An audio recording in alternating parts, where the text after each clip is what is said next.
The station did not appear on any official register. It broadcast on 107.9 FM, a frequency allocated to a classical music station in Carlisle that had ceased operations in 2009 and never renewed its license.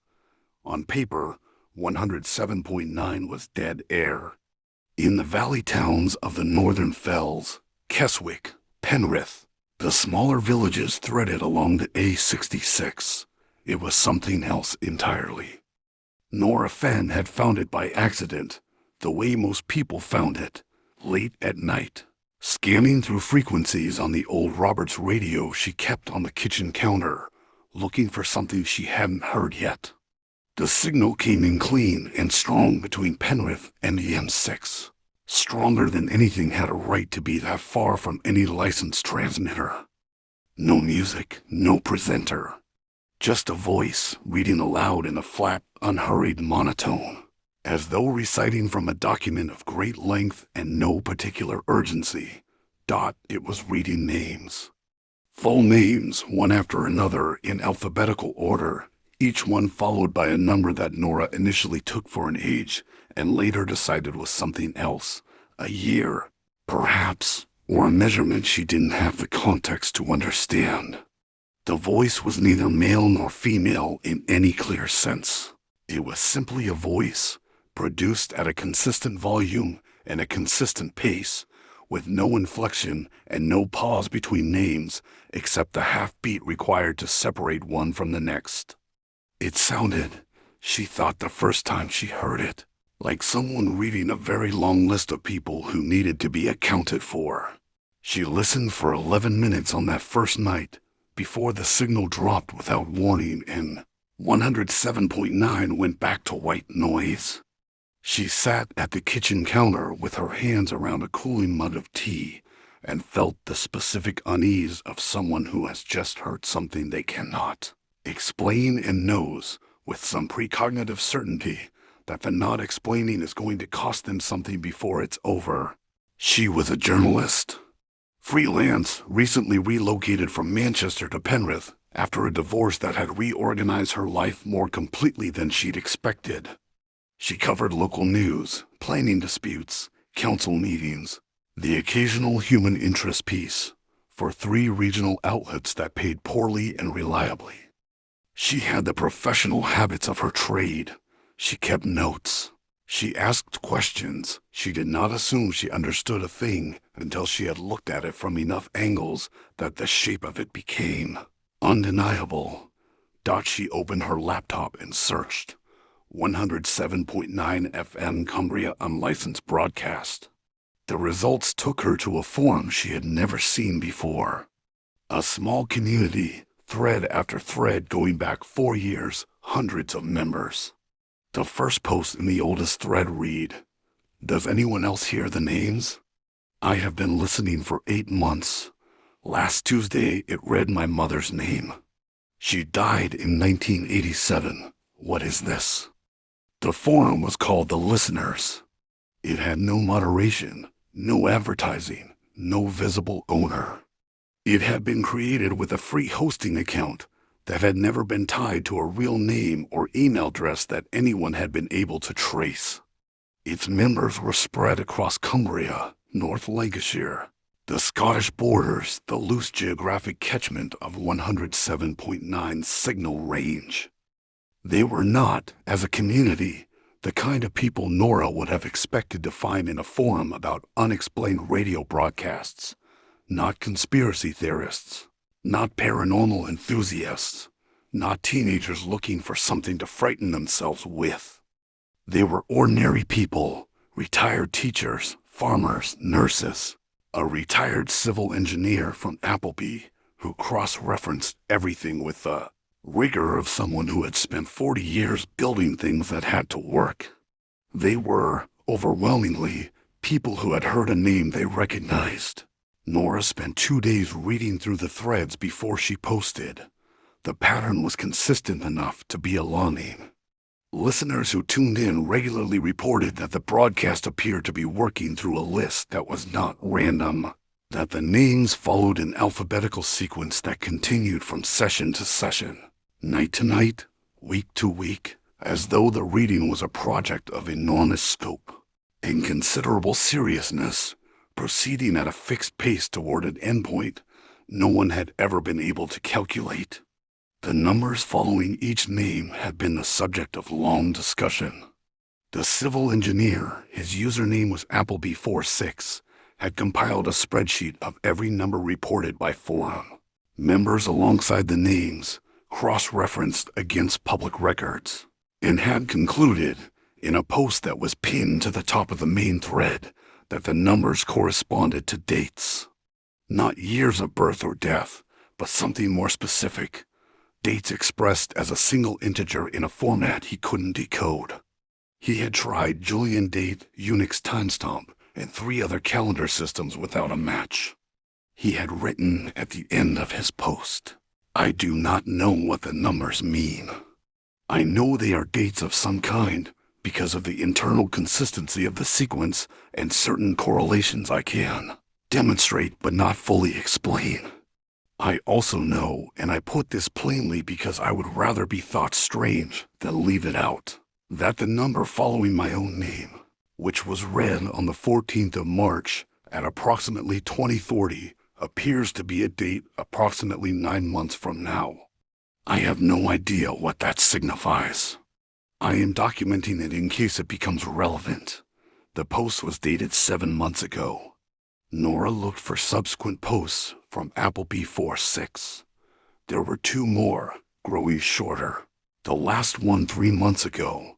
A single line, uncharacteristically terse for a man who had previously written in careful paragraphs. It read, "I've stopped listening. I'd recommend the same to anyone who's heard their own name. Some things you can't unknow, but you don't have to keep adding to them." She messaged him directly through the forum. He replied in 4 minutes, which suggested he had not stopped watching the forum, even if he had stopped listening to the broadcast.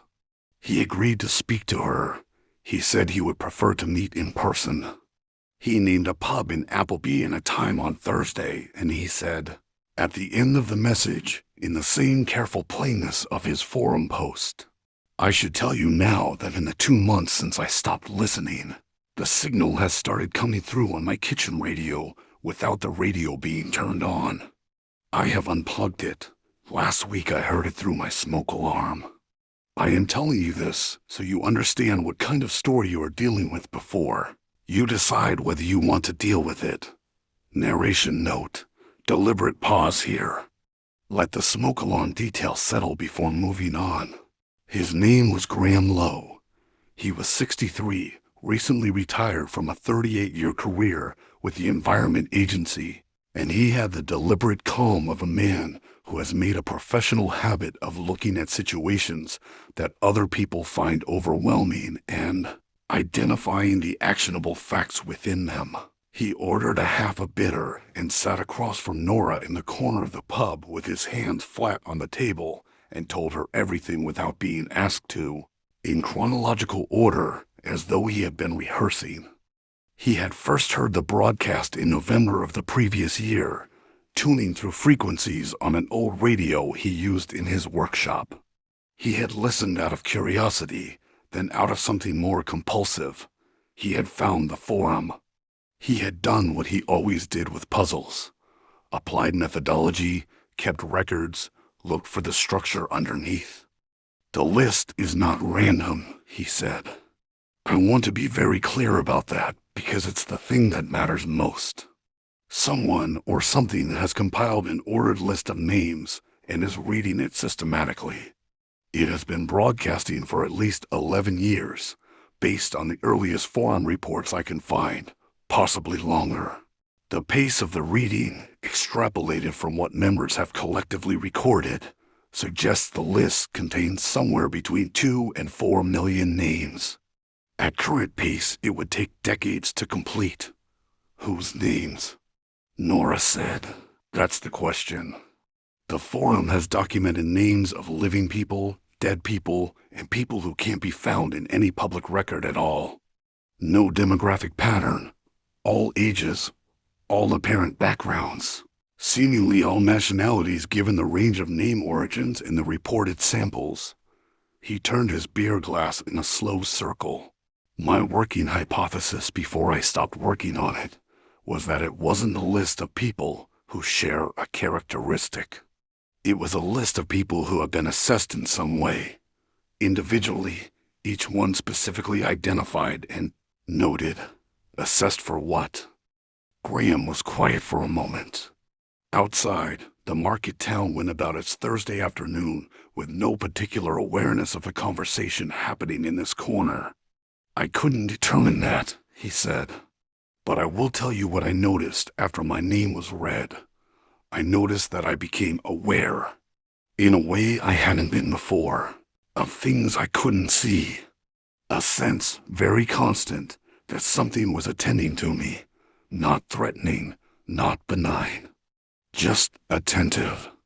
The way you feel when someone in a room you can't see has found you with their eyes and is watching you with complete focus. He looked up at her. Has your name been read yet? I've only been listening for 2 weeks, Nora said. Then you may have time, he said, or you may not. The sequence is alphabetical, but it isn't the only ordering principle. Certain names appear out of sequence, ahead of where they should be alphabetically. I couldn't find the pattern. Perhaps there isn't one. Perhaps some names are simply prioritized. Dottie finished his beer. He put on his coat. He said, standing with the same flat precision that characterized everything he said, I would advise you not to keep listening. I would especially advise you to stop if you hear your name. I ignored my own advice, and now I hear the broadcast through devices that have no power source. Last night, it came through my wristwatch. He looked at the watch on his wrist with an expression that was not quite fear and not quite resignation. I'm a methodical man, Miss Finn. I believe in causes and effects. I have not yet identified the cause of this one, and that frightens me more than the effect. Part 2. The broadcasting. She heard her name on a Wednesday night, 12 days after meeting Graham Lowe. She had continued listening. She had known she would continue listening, even when she told herself she wouldn't, because she was a journalist, and the story had its hooks in her. And that is the thing about certain stories. They select you as much as you select them. She had been keeping her own records, her own log of names and numbers. She had contacted 2 other forum members who agreed to speak on background. She had filed a request with Ofcom regarding unlicensed FM broadcasts in the Cumbria region, and received a reply so bureaucratically vacant that it told her nothing except that no one with any official authority was paying attention to 107.9. It came at 11:17 p.m. She was at the kitchen counter with her notebook, the radio on low, half listening while she reviewed her notes. The voice reached the Fs. It had been in the E's for several nights, and moved through them at its usual pace. And she was writing something about Graham Lowe's spreadsheet methodology when the voice said her name, her full name, middle name included, which she had not used in 20 years, and which appeared on no public document she could think of that was searchable or accessible. The number that followed was 8 digits, and she wrote it down automatically, her pen moving before her conscious mind had caught up with what she had heard. She sat very still after that. The broadcast continued. Other names, other numbers, the same flat, unhurried voice moving through its endless catalog. She turned the radio off. The kitchen was quiet in the way of a room where something has just changed, and the room hasn't recalibrated yet. She looked at the 8 digits in her notebook. She had already worked out Appleby 4-6's theory about the numbers being dates. She spent 40 minutes trying every date format she knew, and a dozen she had to look up. She was 3 formats, and when she found it, the 8 digits, read as a modified Julian date in the Gregorian conversion, resolved to a date 8 months and 11 days from today. She did not know what the date signified. She knew only that it was specific, that it was individual to her, and that something that had been compiling a list of millions of names across at least 11 years had assigned that date to her in particular. She thought about Graham Lowe, methodical and precise, unplugging radios that kept playing. She thought about his wristwatch. She thought about what he had said about the feeling that followed the reading of his name, the sense of being attended to, watched with complete focus. Thought she became aware, sitting alone in her kitchen at 11:55 on a Wednesday night, that she did not feel alone. She had not felt alone since the moment she heard her name. It had come on that quickly, that completely. Not a dramatic shift, no cold air, no lights flickering, no sound from elsewhere in the flat. Just a subtle and absolute rearrangement of the quality of the space she was sitting in, as though the room had acquired a second occupant who was not visible and not audible and was not doing anything at all except being present and paying attention. She opened her laptop and typed the 8 digits into the search bar out of habit, knowing they would return nothing. They returned nothing. She closed the laptop. She went to bed. She did not sleep for a very long time, and when she did not dream of anything she could remember, only of the sensation of being in a large room she could not see the edges of, and of a voice somewhere in it reading names in the dark. The broadcast began bleeding through other things on the 4th day. First her car radio briefly. On the A66 between Penrith and Stainton, she caught it for 30 seconds. The voice mid-name, before it vanished back into the classic FM station she'd been listening to. Then her phone, during a call with her editor in Manchester, a faint underlayer beneath their conversation, too quiet to make out words, but carrying the unmistakable rhythm of the list. Her editor asked if she had a bad connection. She said she thought so. She was not sleeping well. Not because of nightmares. Her sleep, when it came, was deep and blank, but because she kept waking at precise intervals, pulled out of sleep by something she couldn't identify. Not a sound, not a movement. The sense of being looked at. She had begun to understand what Graham Lowe meant by his description of the feeling.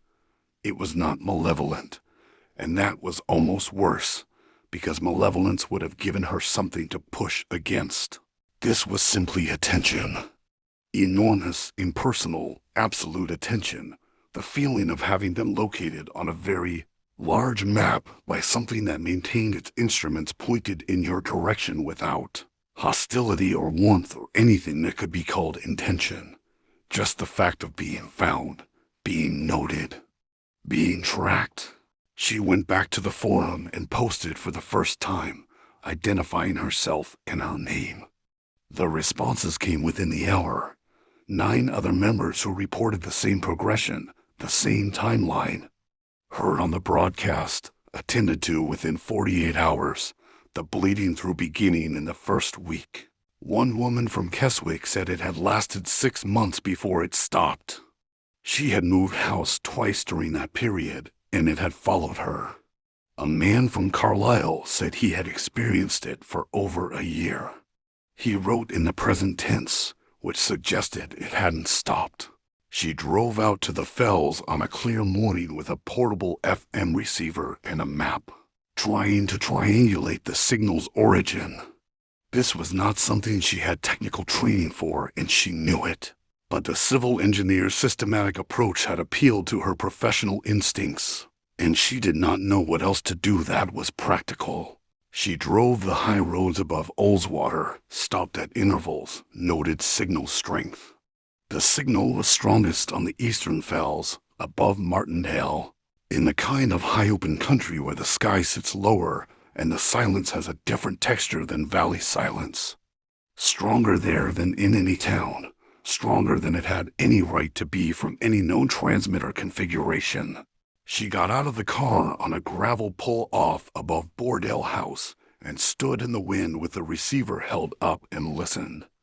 The signal was very strong here. The voice was clear. It was reading names she didn't recognize. The wind moved through the dead bracken on the hillside with a dry, persistent sound. Below the valley, Olswater caught the light and threw it back silver. She stood in the open air on the high fell and listened to something read out the names of people she didn't know, and the feeling of being attended to, which she had grown almost accustomed to in the enclosed spaces of her flat, was here in the open air something vastly different. Not a presence in a room, but a presence in everything. In the sky and the hillside and the wind, surrounding her completely on all sides the way the landscape surrounded her, because she understood, standing on the fell with the signal pouring through the receiver at full strength with no transmitter anywhere in sight, that the signal was not coming from a transmitter. It was not being broadcast. It was already there. Narration note. This is the pivot of the story. Pause a full 3 seconds. Let the realization land completely before continuing. She called Graham Lowe from the fell. He answered on the second ring. There's no transmitter, she said. I'm standing on the fell above Martindale with a receiver, and the signal is coming from everywhere. There's no point source. It doesn't originate anywhere. A long pause. She could hear, very faintly, something in the background of his call. She recognized it before she could stop herself. The voice, reading names. Coming from somewhere in his house. I know, he said. I think I knew for a while and didn't want to say it because it doesn't have a logical framework I can put around it. What is it? Nora said. I've been thinking about that for months. His voice was careful and tired in the way of someone who has thought about something until the thinking itself has become exhausting. I think it's a record. Not a broadcast in the sense of something being transmitted from somewhere to somewhere. A record in the oldest sense of the word, an account. Something is keeping an account of people. It's been keeping it for a very long time. Longer than FM radio has existed. Longer than we have the technology to receive it. We're receiving it now only because our receivers happen to be sensitive to whatever medium it uses. Like finding out that something you always thought was silence has been carrying information all along. An account of what? Nora said. What are the numbers? What is the date it assigned to me? I don't know what the date is, Graham said. I genuinely don't know. I've gone back and forth. At first, I thought it was a death date, which would be the obvious conclusion. But Appleby46. I'm Appleby46. You know who I am now. I've been watching the forum for months, and nobody has died on their assigned date. Dates keep arriving, and the people are still here. He paused. I've started to think the dates are something else. A threshold of some kind. A point at which something changes, not ends. Changes. Changes how? I don't know. My date was 2 weeks ago. His voice had shifted into something quieter. I'm still here. But something is different. The broadcast, through the unpowered devices, it stopped. Completely, immediately on the date. And the feeling of being watched, he stopped. That stopped too. Which I expected to feel as a relief. Another pause, longer. It doesn't feel like a relief. It feels like being set down. Like something that was carrying you very carefully, for a very long time, has placed you somewhere and moved on. And you didn't know it was carrying you until it stopped. Nora stood on the fell with the wind pressing against her and the receiver in her hand, broadcasting its endless record and the sky enormous above the valley. She thought about being carried. She thought about the 8 digits in her notebook and the date they resolved to and the 8 months and 11 days that remained between now and then. I'm going to keep listening, she said. I know, Graham said. I would too. A brief pause. Let me know what the day feels like when you get to it. I'd like to know if it's the same for everyone. She drove back down the fell road as the light went. The receiver sat on the passenger seat, and the voice came through it steadily, reading its names, assigning its numbers, working through its list with the same patience it had always shown. She listened to it the way she had learned to listen. To it, not with fear and not with comfort, but with the plain attention you give to something that is larger than you and older than you and has noted your existence with a specificity that is either terrifying or sacred, and you cannot quite determine which, and perhaps the inability to determine is itself the point. She published the story 6 weeks later in a long-form piece for an online magazine with a modest but serious readership. It ran to 4,000 words. She was careful with it, careful in the way she was always careful with stories that could not be fully explained, presenting the documented facts clearly and the undocumented possibilities honestly, letting the shape of the thing speak without overclaiming its nature. She included Graham Lowe's data. She included the forum. She included the signal strength maps she had made on the fell and the negative result of every transmitter search she had conducted. But she did not include the 8 digits. Those were hers. The piece was read more widely than anything she had published before. Letters arrived, actual letters, forwarded from the magazine, from people across the country and beyond. People who had heard the broadcast on road trips through Cumbria. People who had found the forum years ago and never posted. People who had heard a name they recognized and then turned off the radio and tried to forget it and had not been able to. A woman in Inverness wrote to say she had heard a name she recognized in 2017 and spent 3 years believing she had imagined it. A man in New Mexico wrote to say that 107.9 FM was a dead frequency in his state too, and that he had been hearing something on it since the previous spring and asked whether she thought it was the same broadcast or a different one. Nora wrote back to everyone. She kept a folder. She kept her notebook. She kept listening, not every night, but on the nights when the flat felt quiet in a way that had become over months, almost companionable, the particular quality of the room she inhabited now that she understood as the sound of being attended to, of being held in the record of something too vast and too patient to resemble anything she had a framework for. She thought about it often, about what the record was, who or what compiled it, and for what purpose and toward what end.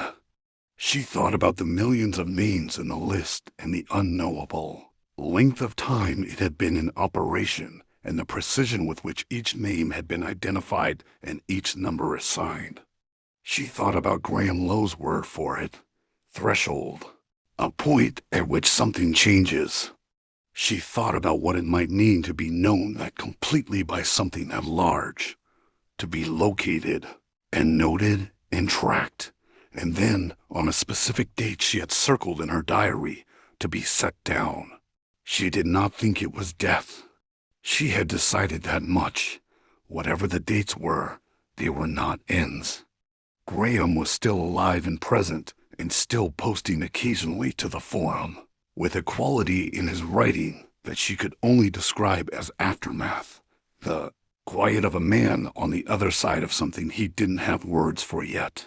She thought it might be something closer to acknowledgement, that something incomprehensibly large and incomprehensibly patient was working, name by name, through the whole human catalog, and that what it was doing was simply this, seeing each person fully, individually, specifically, the middle name no one uses, the number that is a date, that is a threshold, that is a moment of being seen all the way through, and that the feeling of being watched, which had frightened her at first, and which she had grown into the way you grow into a house that is too big for you at first, and then becomes the right size, was simply the feeling of being known. The broadcast was still running. She could hear it now through the Roberts radio on the kitchen counter, turned low, the voice working steadily through the middle of the H's. She had made tea. She had her notebook open. She was writing something else, a different piece, a different story, and the voice continued behind her work the way familiar sounds continue, present, noted, unremarkable. Somewhere in the middle of the H's, her name had already been read. The date was marked in her diary. 7 months from now, on a Tuesday in late spring, something was going to happen that she couldn't see from here. She found, no longer afraid of it. She was simply waiting. In the same way, perhaps, that everything that has ever been on the list had waited in the ordinary rooms of ordinary lives, with the kettle on and the work undone and the radio playing, for the moment when something that had always been watching finally arrived at your name and said, "Here, this one," known,